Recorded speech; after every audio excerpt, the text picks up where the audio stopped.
Calling all partners. Losing weight is better together with Nutrisystem's Partner Plan. In fact, people who diet together lose 20% more weight than dieting on their own. Get new premium meals with up to 30 grams of protein. They're big and filling and taste delicious. Plus, try our new restaurant faves that taste like your favorite restaurant, portioned with half the calories. Don't wait. You could win big cash during Nutrisystem's Better Together Partner Plan 100K giveaway. And maybe win the grand prize of $25,000. Just go to Nutrisystem.com/thin right now and get 50% off plus an extra $50 off your first month. You heard me right. Go to Nutrisystem.com/thin right now and get 50% off plus an extra $50 off. Don't wait. This Partner Plan offer will not last long. Just go to Nutrisystem.com/thin right now and get 50% off plus an extra $50 off. Go to Nutrisystem.com/thin. See website for details on our 2-month subscription offer. No purchase necessary. Open only to U.S. residents over 21. Void where prohibited. Runs December 25 through April 4th, 2022. For official rules, visit Nutrisystem.com. Sponsored by Nutrisystem, Inc.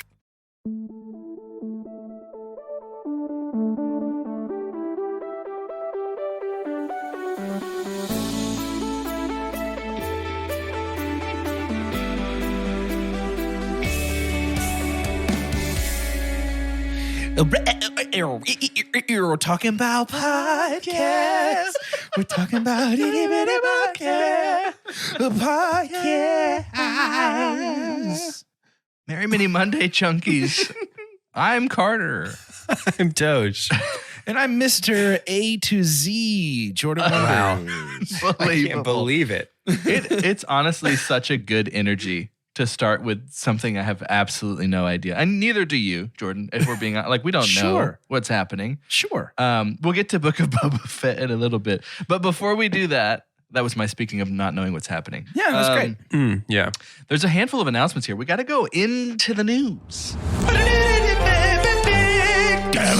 It's the news time. Some of it good, some of it sad. But we'll start with, we're getting some new trailers. And I kind of forget that starts to happen this time of year. I can't tell the difference between, because it used to be like, okay, we talked about this the other day, and I think Doge or Jordan was surprised or upset that we were sitting down to watch, I believe, Spider-Man No Way Home, and there was no single new thing to see. It was me. I had seen every trailer. And that feels like the product of, now granted, MCU did give us the Multiverse of Madness trailer first in there's theaters, your new trailer, which would only go live the next day, right? So some people could have still seen it before it was, a mid-credit scene.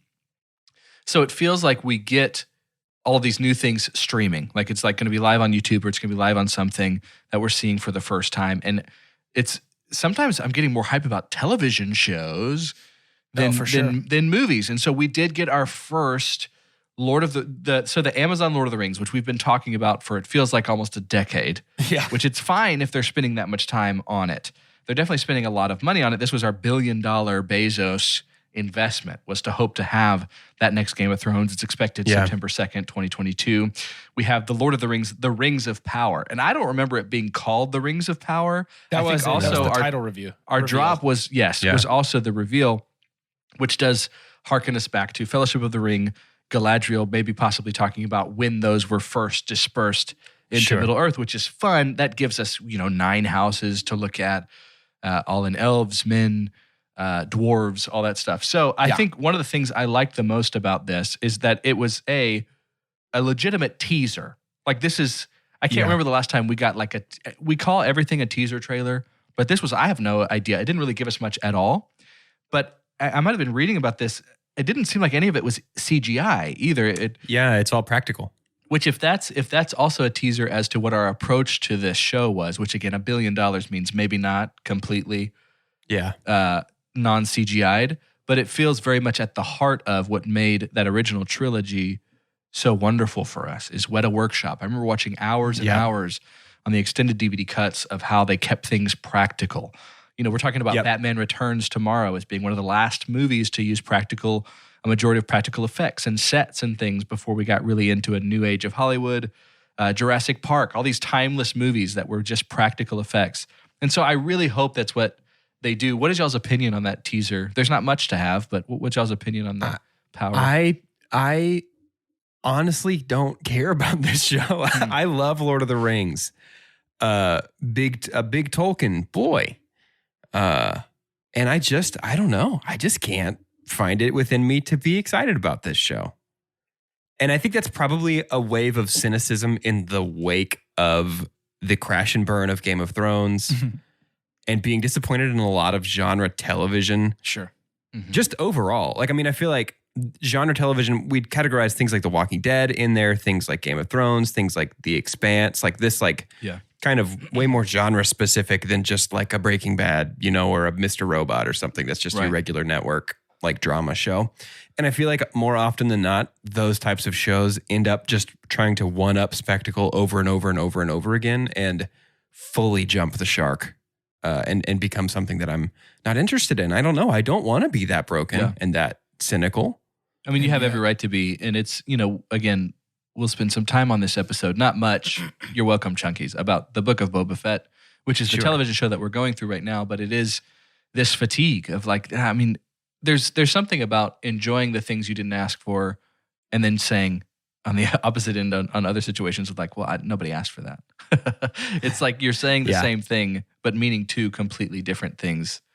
But I think I'm still excited for it. I tend to lean optimistic. I'm excited at how much time is being spent on it right now.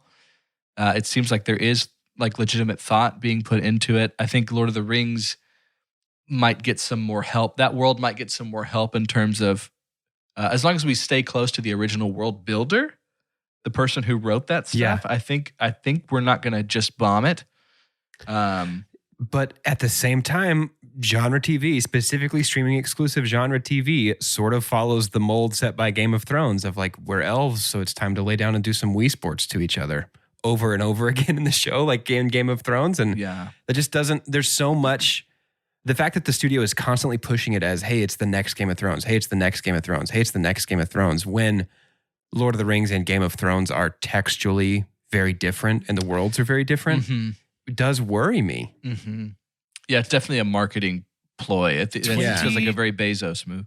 2022 is the year that I choose to be excited about the things that I want to be excited about and let them prove me wrong. Lean in, man. And now, love that for you. In order for that to happen, I am going to have to lie to myself and those around me roughly 65% of the time. Because my natural reaction with almost anything that I am excited about is the moment any information comes out to go, well, that's going to suck. And I have to fight that. You know, there's two wolves inside of every man. And you should go to the hospital. Do you know which one wins the fight? Which one? That's excited about Lord of the Rings. There you go. Maybe I can't remember when the last time being excited about Lord of the Rings backfired on me. Yeah. Who knows? Tune in or tune back. Peter Turn the clock back. Peter Jackson's The Hobbit. Peter Jackson? Peter Jackson's The Battle of Five That Armies. sounded like the Beatles were talking about Peter Jackson there, Carter. Peter Jackson? Peter Jackson. Oh, yeah. My bad. It's more Liverpool. Another trailer that came out was Moon Knight. Oh, yeah. And it looks great. I do want to say first, before we go into that, Moon Knight, did lose an actor, a very young actor. Yeah. And I really want to be able to pronounce his name correctly. He's French. It is Gaspard Ulliel. It's Ulliel, and I should have looked up on how to pronounce that. I didn't hear about this. Luz fired or Luz did he pass? He died. He died in a ski accident. And so he was the fourth billed actor on the show. And my guess is season 1 is near wrap. We've got, it's airing March 30th, the end of March, 6 episodes. I think they're done, but I don't know it's inconvenient regardless to this. I mean, it's sad. It's sorrowful to the friends and family of this young, I think he was 37 years old actor. Yeah. That had a lot of promise, had done a ton of stuff in France, and this was kind of his bursting onto the scene opportunity in Hollywood. But yeah, super sad. The trailer itself looks like maybe the darkest thing we'll get. Yeah. And Oscar Isaac is just, he's Isaacing everywhere. I mean, surprise, guys. Oscar Isaac is great. But so is Ethan Hawke.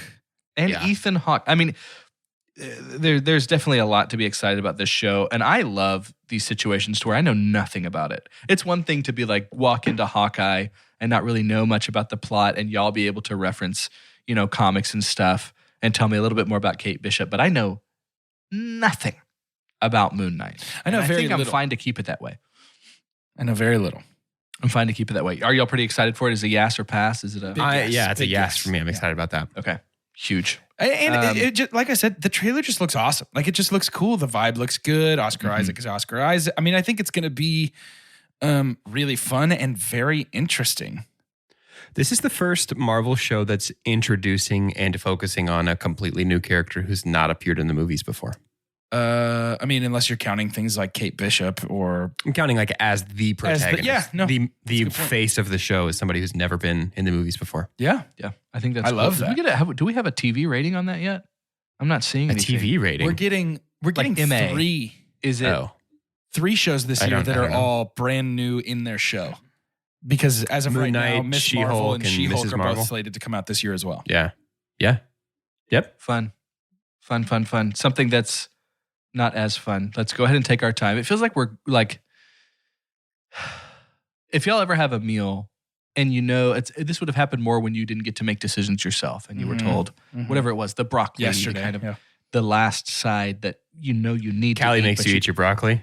Do you eat the worst first, or do you? Yes, I do too. And so maybe we should have talked about the Book of Boba Fett first. But I have many thoughts. This was episode 4 of the Book of Boba Fett, and I really don't know what to do. This is the most discouraged, I think, that I've ever been in the Star Wars universe. Ever? Welcome. I think so. I think fortunately, though, I've been keeping this seat warm for you since about 2017. So I think fortunately for me, this is going to be enough outside of any other story that they could tell. And it's kind of like history to this point. It's like the past, that it might not have massive effect on how I would feel about Mandalorian season 3 or Ahsoka or Obi-Wan. But there's something that's happening. And I was listening to a podcast called The Ringerverse. If you haven't listened to that, it's a ton of fun. And they dive into all the good superhero stuff. And so they had an episode about this episode of the Book of Boba Fett. And one of them made a really great point. And they both agreed that the Phantom Menace sucked. I'm glad you brought up Phantom Menace. That it was awful. But there was something about, and that's the thing that hit me perfectly. Remember, I bought the poster for Phantom Menace. Sure. You love it. Yeah. Is because there was still time left. Like, there was still so much time. This was only the 4th thing we ever got. Like, it was the 4th Star Wars movie. There were no shows yet or anything. It was the 4th installment into our cinematic Star Wars experience. So there's still so much room for wonder, is what they said on this podcast. There's so much room to be like, wow, look at that. Like the droids that come out and create shields for themselves and they roll up and do these things. You're like, wow, that's so awesome. I think this is what our Vespa crew was doing in episode 3. I think this is what, like, why are we spending so much time? There's no room left for wonder to me. They're like, there's no more room. We're getting so in the weeds about the past of Boba Fett and every little thing. How did Finnick fix her wound? How did, like, all these kinds of things that it feels like we have no space for, just like being able to have water cooler talk on what could possibly happen, having theories for possibly what could happen. This proves to me that the phrase "more Star Wars is good Star Wars" is wrong, because this feels so unnecessary. Well, but there have been discussions about, like, I think I've even said, like, give me more, because scattershot ups the chance of one being a hit, but when something, it's the same thing. It's Black Widow. This is Black Widow. Even if it was pretty good, which I don't think it is, this one, not Black Widow. Even if it was pretty good, I don't care. Yeah, it's too little too late. I don't care. Do you guys think this was a lateral move, or upward or downward from last week, Boba Fett and the Cyberpunk Vespa kids? The IMDb rating would say it was a trend upward, but to me, this is just the same episode again. Quality. It felt like a trend. It felt like a trend upward. To me, I noticed that Rodriguez was not directing this episode. Yeah. Like, it felt like it actually had pacing. I mean, we've said before that Boba's past is so much more interesting than Boba's present. His back to tank dreams are much better. And so I'm super bummed that those appear to be over now that he's completely healed. That sucks. That was the only thing I cared about in this show. I don't know if I've just thrown in the towel on Book of Boba Fett. But this was a lateral move. I couldn't wait for this episode to end. Like, I hit play on this because we had to record this. Yeah. Once Boba got his ship back, I stopped caring. His ship that they keep intentionally not saying the name of because it's not super great. Yeah, I mean, if you don't want to call your ship Slave One, that's fine. That's probably an okay decision. Oh, I'm not mad about it. I just think it's funny that they're going out of their way to be like, got to get my ship. Got to get the ship. Got to go. Well, he never, like him and Django both never call it Slave One in the movie, really? as far as I can remember. I don't think that it's ever been referred to as Slave One on screen. The fact that they went out of the way for Boba to say, I've got to get my fire spray gunship back. Like, why not just my ship? Yeah. Like if we went to the store together, we wouldn't walk out and we'd be like, I got to go find out where I parked my Subaru Forester. Right. I got to go get my car. That's so stupid. That's fine. I love it. I'm going to take us a completely different way because I have to share this and I just thought of it. If Two Chunks and a Hunk, our full resume, our full library, if you were trying to say like what our energy is, if it was the Infinity Gauntlet, right? It feels like one of the stones of the Infinity Gauntlet of Two Chunks is food metaphors. Of course. We wouldn't bring that up super high on everyone's list, but everyone's like, these are some of the big moments of our podcast. I think I might have come up with one that is Star Wars as a whole, culturally. Okay. But before I do that, I'll need to have enough money to share something like that. You're out of words. Yeah, you got to buy more words. I've got to buy more words. Calling all partners. Losing weight is better together with Nutrisystem's Partner Plan. In fact, people who diet together lose 20% more weight than dieting on their own. Get new premium meals with up to 30 grams of protein. They're big and filling and taste delicious. Plus, try our new restaurant faves that taste like your favorite restaurant, portioned with half the calories. Don't wait. You could win big cash during Nutrisystem's Better Together Partner Plan $100K giveaway. And maybe win the grand prize of $25,000. Just go to Nutrisystem.com/thin right now and get 50% off plus an extra $50 off your first month. You heard me right. Go to Nutrisystem.com/thin right now and get 50% off plus an extra $50 off. Don't wait. This partner plan offer will not last long. Just go to Nutrisystem.com/thin right now and get 50% off plus an extra $50 off. Go to Nutrisystem.com/thin. See website for details on our 2-month subscription offer. No purchase necessary. Open only to U.S. residents over 21. Void where prohibited. Runs December 25 through April 4th, 2022. For official rules, visit Nutrisystem.com. Sponsored by Nutrisystem, Inc. Okay, so might I just say, by the way, that was a magnificent tease. If anybody stopped listening at the ad break, how can you? Foolish. Wow. How can you? Just to build the anticipation a little bit more, Carter, do you have elbow pads on your shirt? Does it have like elbow patches? No, it doesn't. Oh. I guess those are just really beefy calluses. Dang. You got to shave those down, my man. Wow. Maybe. Why did you think he had elbow pads? It's plain plaid. He raised his arms and I thought I saw like a dark spot where the elbow pads go. Nah. Oh, that might have been my pits. Oh, are you sweating right now, my boy? I always, year round. Yeah, sure. You got those Sarlaccs on full force, huh? Gross. And I kind of get nervous. I get a little bit of anxiety when I'm trying to do a food metaphor because I do feel like y'all are the food meta lords. Well, we're hungry boys. We're hungry boys. I think that Star Wars culturally, if it was a food, is the chicken sandwich. Okay? Like when we're talking about like fast food. People, for the longest time, we were fine with our burgers. We're fine with our tacos. Every now and then we're fine picking up a pizza. And then Star Wars comes along and you're like, oh, okay. So like we've kind of been sleeping on the chicken sandwich. This is like something I've never really experienced before. Like the Chick-fil-A chicken sandwich comes in and completely takes over. There's no one else that's trying that. And then later on, people are like, you know what? That's worked for so long. We have decided we weren't going to really try and touch that. That's like their thing, but let's give it a shot. So that everyone's like, let's try our chicken sandwich. You remember the renaissance of like fast food chicken sandwiches that came out of nowhere? Chicken sandwich wars. I think we're living in it. I mean, there's a handful of people out there that would say, you've got your truthers that say Chick-fil-A had the best one. It's still the best one. Why would you change something? Then you've got some that said, I don't know, the little spice that Popeyes added to it is driving me crazy. And there's other people that are like, you know what? KFC's had it around for a while. I know there were more chicken strip people, but you should really give their chicken strip sandwich a chance. There's all these different things, right? The McChicken, all that kind of stuff. And I think it's just because everyone had a chance to give it a shot that I'm still going to have good experiences. They're never going to be the original for me. I'm still going to have these experiences that I might think, there's parts of this that if I could take and put it over here back in the late 70s, might have made something better, but likely not, right? Like coming into Book of Boba Fett after having The Mandalorian, I'm like, oh, maybe we shouldn't all be trying to take our shot at the chicken sandwich. But if we don't just open that up to anybody, kind of like how Disney seems to be doing, because we've had a great conversation in our Discord chat where it doesn't seem like Fellaini was much a part of this at all. I don't see him credited as...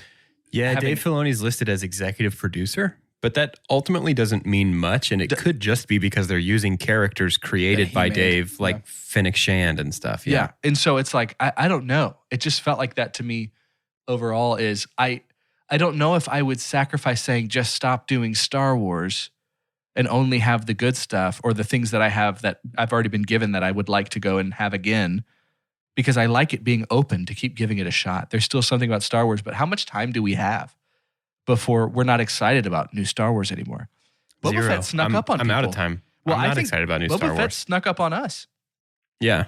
Yeah. Like it's so bizarre. And I think that's the really sad thing about this. And I think it's the script. The script is like the script feels like a bad fan film. Because the script is aware that Boba is cool. I feel like a broken record saying this. We have no reason to want Boba to be in charge of Tatooine. The only goal that we can track with Boba is I got to get my ship and my armor back. And we saw him do that in Mando season 2. Mm-hmm. So I don't care at all about the present here. Right. There's nothing to say that we haven't already said about Boba Fett. I feel like it's really hard to talk about at this point. I do think the musical cue at the very end of this episode does hint that Fennec is going to try to hire Din. Yes. Try to hire Mando. Yeah. I mean, that was just the Mando stinger thing, essentially. Yeah. But I think they thought that was supposed to be something we were excited about. Which does bum me out, though, because Carter, I know you said this is far enough removed that it doesn't worry you about Mando season 3. If this becomes Mando, I mean, it already is Mando season 2.5, but if it becomes Mando season 3.0 for the last couple of episodes and he's in here mixing it up with all this stuff I don't like, I'm going to be less excited about Mando season 3. That's where I'm at. I love getting your chocolate in my peanut butter, but it feels a little bit like you're putting your jalapenos in my peanut butter. And it's like, I don't know that these work. Now, hang on, though. On a burger. Well, yeah. I think they would. on a burger. But if there was some sort of beef patty, cheese sort of situation here to compare it to, but this just feels like you're just dumping pickled jalapenos into a jar of peanut butter. Sure. You know what I mean? Like, I'm so good at this. Boba, thank you. Boba I just mulled feels like, over mine. I put mine in a marinade for 20 hours. You know, if you just vacuum seal that, you get a deep marinade. Sous vide that idea. Minutes. If you sous vide that metaphor, it goes real quick. Gosh, this is so meta right now. Everything is it's like, a metaphor. You're teaching. It's like a hole inside another hole. I've told you guys that I have a dear friend who hates that movie because of that scene. What? That's one of the best scenes. I know. Hates the donut scene? Yes. That's crazy. Get out of here. He's a bagel guy, so he's just. That's one of those things where it's like, do you trust that friend's opinion on many things? I used to think so, but he's changed. Dang. Ever since the donut incident. You've changed.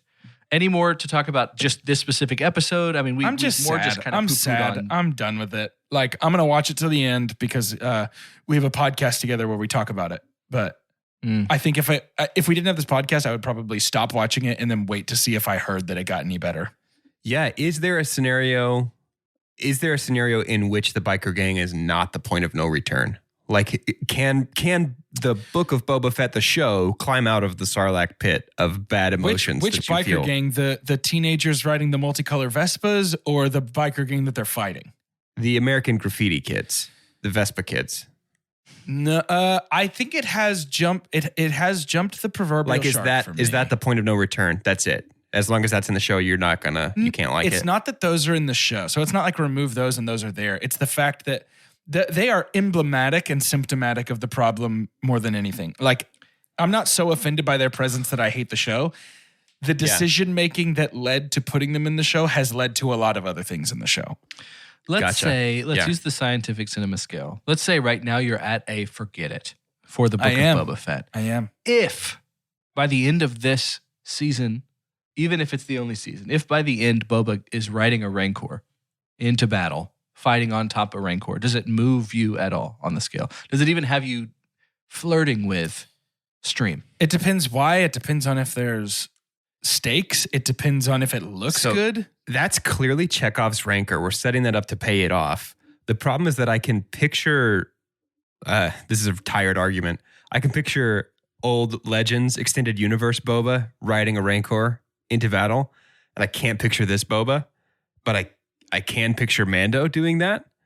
And that's because the Mando show was created to give us that archetype back in Star Wars after Boba's adventures were decanonized. I think that's where I'm at is like, it feels and now like we don't need Boba and Mando. Mandalorian was given to us because it's like, hey, Tamira Morrison's a little too old to do this kind of stuff and Boba's a little played out. We're going to give you this fresh thing that we can write our own story on because it's a blank page. And then they were everything like, you Boba's loved about still Boba, cool, so let's bring him back. But it doesn't feel as cool. The fact weird, that Boba Fett is the least cool Mandalorian on screen is a bummer. Yeah. That's the thing to me that feels so like that was such a swing and a miss. Like even Boba in Mando season 2 was awesome. If they leaned into loved having Boba back. If they leaned into man with no name, Grandpa Boba who doesn't want to fight anymore but has to pull his guns out for one last ride, then this is a different show. Yeah. Yep. This would be like if the MCU decided to do a Hawkeye season 2 without Kate Bishop. Yeah. Yes. Yeah. Correct. So like if they, I am thinking of a version, now that you've said that, I'm thinking of a Boba Fett that's a version of the show that's much more like the movie Shane, where like you got to clear the outlaws out of the valley. So think about this. I mean? Think about this. I was daydreaming about this last night. So night dreaming. So dreaming. I was dreaming. The show is called The Ballad of Boba Fett. And it's a musical. And it is told, the narrative structure is told. Before he takes his helmet off, it's like, listen, I know he has a microphone. I know you can still hear him clearly with it. The framing device of the story is people around a fire on Tatooine, strangers that have camped together, and somebody's like, did you hear about how he died? Yeah. And then that's one episode. And kind of an episodic. Or even give us 3 or 4. Just give us 3 or 4. And the Ballad of Boba Fett is how he goes out. And he goes out swinging, protecting some village after he swears off of the fighting because he finally got his armor back and he's done. He's out. And then, you know what I mean? Like, yeah. Tamira Morrison is clearly, he's aged. Yeah. So stop trying to make him a Power Ranger. Yeah. Yep. Yeah. It's just the weird, like super sanitized Disney approach to it. I feel like that is, I don't know, because aside from the biker gang that he shoots with his fire spray gunship, has Boba killed anybody in this show? Like Boba, I don't know, just to go from a bounty hunter, no disintegrations this time, to a guy that like constantly has to, like Fennec Shand basically holds his hand through stealing his ship back from Jabba. And I'm not, there's a lot of Star Wars critics sort of embody a bad archetype of people who would be angry that a woman was helping Boba get his ship back. I trust you guys know I'm not falling into that archetype, but the fact that the most feared bounty hunter in the galaxy has to be like, wait, I don't know what to do. I can't get my ship back until Mulan helps him. Are you kidding me? Right. Yeah. He definitely can get it back. I don't know. That's what I'm saying. Yeah. It's like they're playing both sides of like, he's Boba, the scariest dude in the planet, but also he's old now and can't do it. But they want to have both. Yeah. Yeah, they can't do it. It's just some of the worst writing I've seen. That's a good point. The fact that Boba Fett is like, what do I do? Help me, Mulan. And it's like, come on, man. You're Boba Fett, dude. Yeah. Yeah.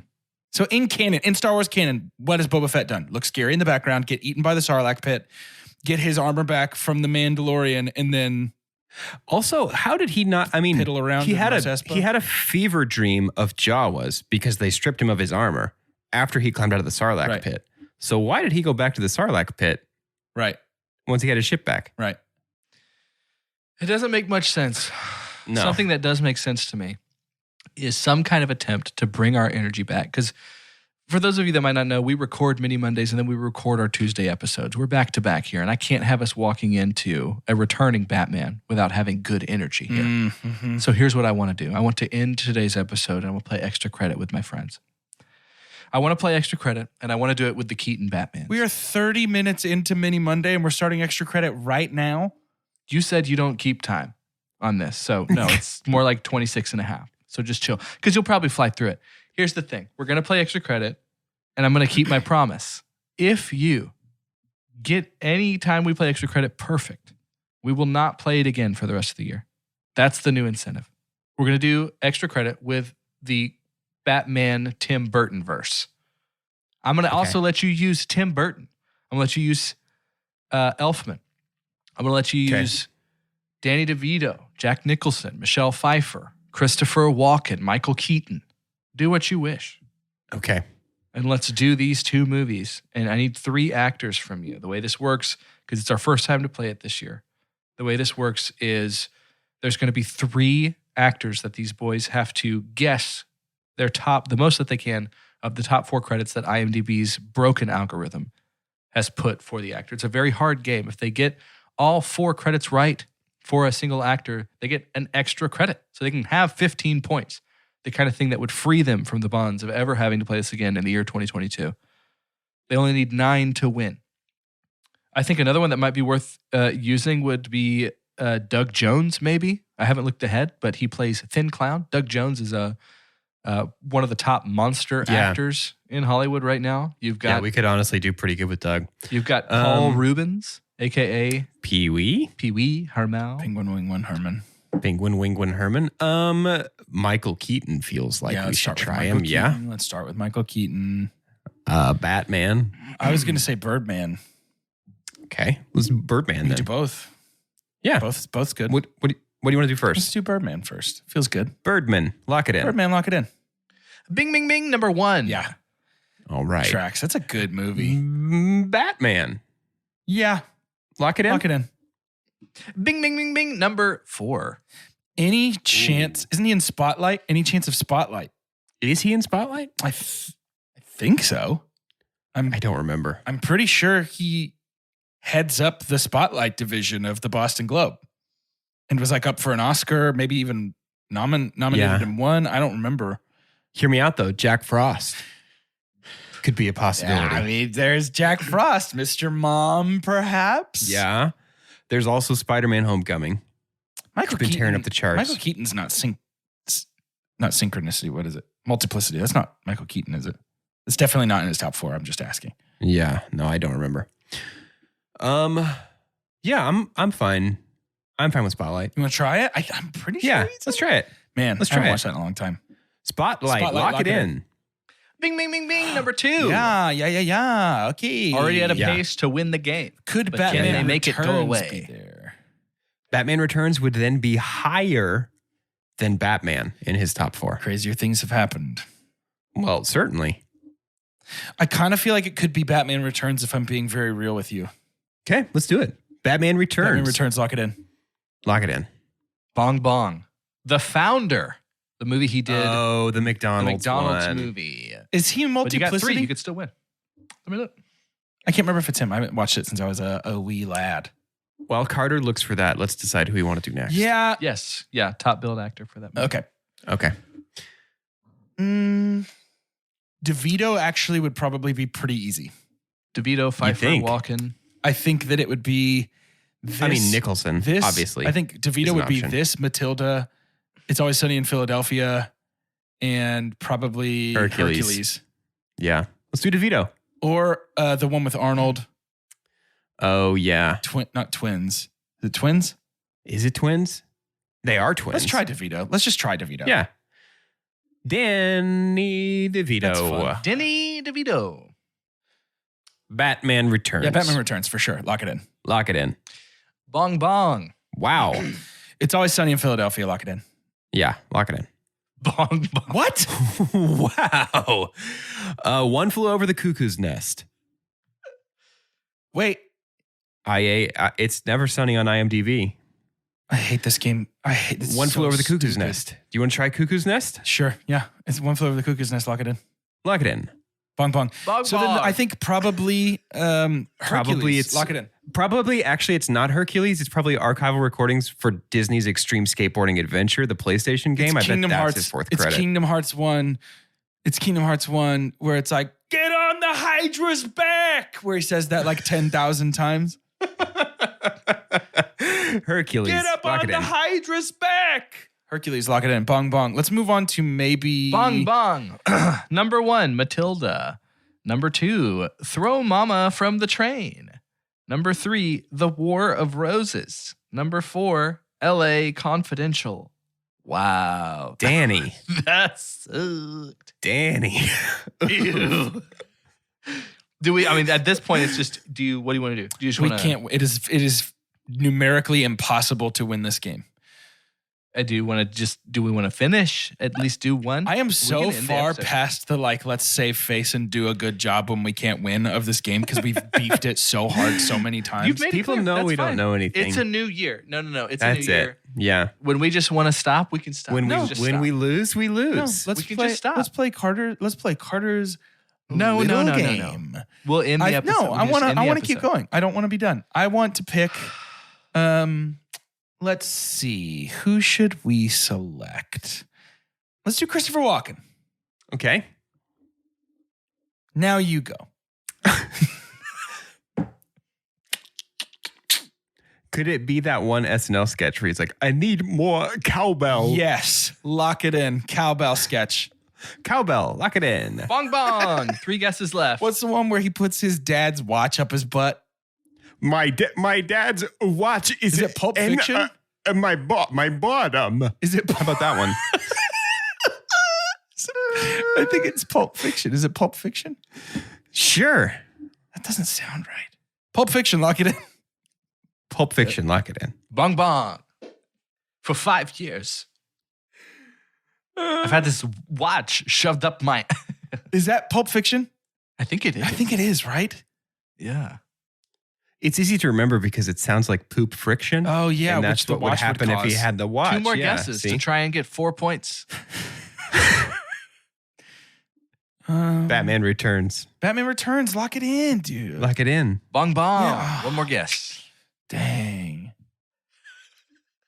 I honestly can't think of a single Christopher Walken movie right now. Wasn't he the voice of Stuart Little? Mm-hmm. Sorry. Why are y'all spending so much time on this one? I want to do a Yeah. good job. No, you don't. No, I don't. And that's fine. I would be frustrated. I don't know. Let's maybe we do that Rose one from Danny DeVito's Yeah. top 4. The Rose one that Danny DeVito was in. Lock What it in. War of if? the Roses. Lock it in. Bong bong. Aw, Bong bong. man. We Valiant got so effort. close.